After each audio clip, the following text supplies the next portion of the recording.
আসসালামু আলাইকুম রহমতুল্লাহ। ডাকসু নির্বাচন উপলক্ষে ঢাকা বিশ্ববিদ্যালয়ের শিক্ষার্থী, শিক্ষক এবং পুরো বিশ্ববিদ্যালয়ের পরিবারের যে উৎসব এবং আমেজ চলছিল, আমরা সবাই যেটি উপভোগ করছিলাম, সেই জায়গাটিতে হঠাৎ আজকে থেকে একটি নতুন পরিস্থিতির উদ্ভব ঘটেছে।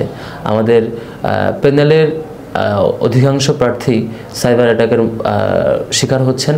অলরেডি আমাদের গবেষণা ও প্রকাশনা সম্পাদক পদপ্রার্থী সাজ্জাদ হোসেন খানের আইডিটি অলরেডি সাসপেন্ডেড সাইবার অ্যাটাকের মুখোমুখি হয়ে, এবং আমাদের আরেকজন প্রার্থী স্পোর্টস সম্পাদক পদপ্রার্থী যিনি আরমান হোসেন, তার আইডিটিও সাসপেন্ডেড হয়ে গিয়েছিল।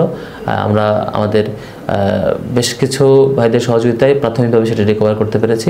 আবার একই সাথে আরেকজন দায়িত্বশীল রেজাউল করিম শাকির, তার আইডিটিও সাসপেন্ডেড ফেসবুক থেকে। এবং আমরা লক্ষ্য করেছি এই আইডিগুলো সাইবার অ্যাটাকের আক্রমণের শিকার হওয়ার পরে বেশ কিছু পেজ থেকে যারা দাবি করছেন তারা এখানে অ্যাটাক করেছেন এবং তারা সেটি সফল হয়েছে বলে দাবি করছেন, যেটি আমাদের জন্য খুবই উৎকণ্ঠা উদ্বেগের। যে রাষ্ট্র এবং প্রশাসন রাষ্ট্রের মতো একটি গুরুত্বপূর্ণ জায়গায় তার প্রার্থীদের তথ্যের প্রাইভেসি এবং সোশ্যাল মিডিয়া অ্যাকাউন্টের নিরাপত্তার জায়গাটিকে ঠিকঠাক দিতে পারেনি। এবং একই সাথে আমরা লক্ষ্য করেছি আমাদের মূল প্রার্থী যারা প্যানেলের অন্যান্য সম্পাদক এবং পাশাপাশি বিপি, জিএস, এজিএস, আমাদের মোহাম্মদ আবু সাদিক কায়েম, মহিউদ্দিন খান এবং আমার আইডি, সবগুলোই ক্রমাগত সাইবার অ্যাটাকের মুখোমুখি হয়ে বারবার রিস্ক যেমন কমেছে, আবার একই সাথে লগ আউট হয়ে যাচ্ছে। সেদিক থেকে আমরা আমাদের প্রাথমিক মেজারমেন্ট হিসাবে আমরা আর কোনো উপায় না পেয়ে আপাতত ডিএক্টিভ রেখেছি, যাতে করে সাইবার আক্রমণের জায়গা থেকে অন্তত কিছুটা রেহাই পাই। কিন্তু এইভাবে সোশ্যাল মিডিয়া থেকে কিংবা সাধারণ মানুষ থেকে ডিটাচ রেখে তাদের কাছে আমাদের বার্তা পৌঁছানোর জায়গাটি থেকে আমাদেরকে থামিয়ে রেখে কারা ফায়দা লুটতে চায়, কারা আমাদেরকে মানুষের কাছে তথ্যগুলো প্রচারের যে মাধ্যম, সোশ্যাল মিডিয়া মাধ্যম বর্তমান সময়ে, সেটি থেকে দূরে সরে রেখে কারা ফায়দা লুটতে চায়, এটা বড় একটা চিন্তার কারণ আমাদের কাছে। আমরা মনে করি ঢাকা বিশ্ববিদ্যালয়ের শিক্ষার্থীরা এই সামগ্রিক যে তৎপরতা, সাইবার ওয়ার্ল্ডে যে পরিমাণ আক্রমণ এবং আমাদেরকে ভিকটিম করা হচ্ছে প্রার্থীদেরকে, এ ব্যাপারে ঢাকা বিশ্ববিদ্যালয়ের শিক্ষার্থীরা সঠিক বিবেচনা করবে এবং বিবেচনার মধ্য দিয়ে আগামীকাল 9 তারিখ তাদের ডাকসুতে অংশগ্রহণের মধ্য দিয়ে, ডাকসু নির্বাচনে তাদের শত অংশগ্রহণ করার মধ্য দিয়ে যারা ডাকসুকে বানচাল করতে চায়, যারা ডাকসুতে একটা অস্থিতিশীল পরিবেশ তৈরি করতে চায়, তাদেরকে সঠিক জবাব দেবে। আমরা আমাদের জায়গা থেকে বিশ্ববিদ্যালয়ের সকল শিক্ষার্থীকে আহ্বান করব, কোনো পরিস্থিতি, কোনো চক্রের পরিকল্পিত অস্থিতিশীল পরিবেশ তৈরি করা কিংবা অন্য কোনো ক্রাইসিস তৈরি করার মাধ্যমে যাতে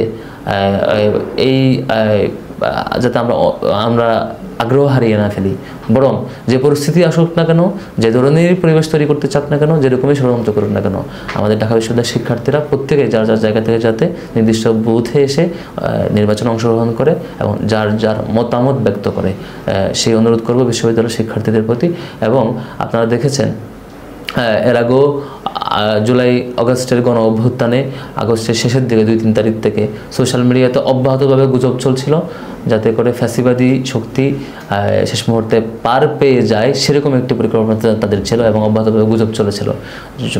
ছাত্র জনতা সেই সময়টাতে কোনো গুজবে কান না দিয়ে এবং কোনো ধরনের প্রপাগান্ডায় কান না দিয়ে তাদের রায় এবং গণ অভ্যুত্থানে অংশগ্রহণ জারি রেখেছিল। ঠিক এই ডাকসুতে শিক্ষার্থীদের আগ্রহকে দমন করবার জন্য, ডাকসুকে বানচাল করবার জন্য নানা অপচেষ্টা, নানা তৎপরতা, অপতৎপরতা কিংবা অপপ্রচার, সিন্ডিকেটেড প্রপাগান্ডা সব কিছুই চলছে। একটি পক্ষ সেটির চেষ্টা করছে।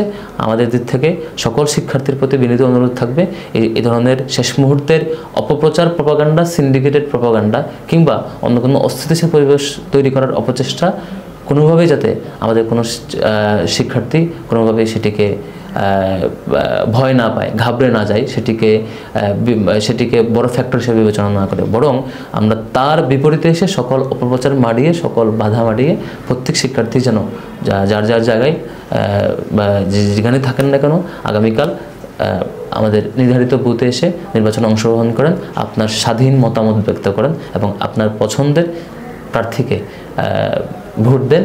এবং গত কিছু সময়ের আগামী একদিন কিংবা শেষ মুহূর্তের অপপ্রচার, প্রপাগান্ডা যাতে আপনার কারো চিন্তাকে কোনোভাবে প্রভাবিত না করে, সেই অনুরোধ রেখেই শেষ করছি। আসসালামু আলাইকুম রহমতুল্লাহ।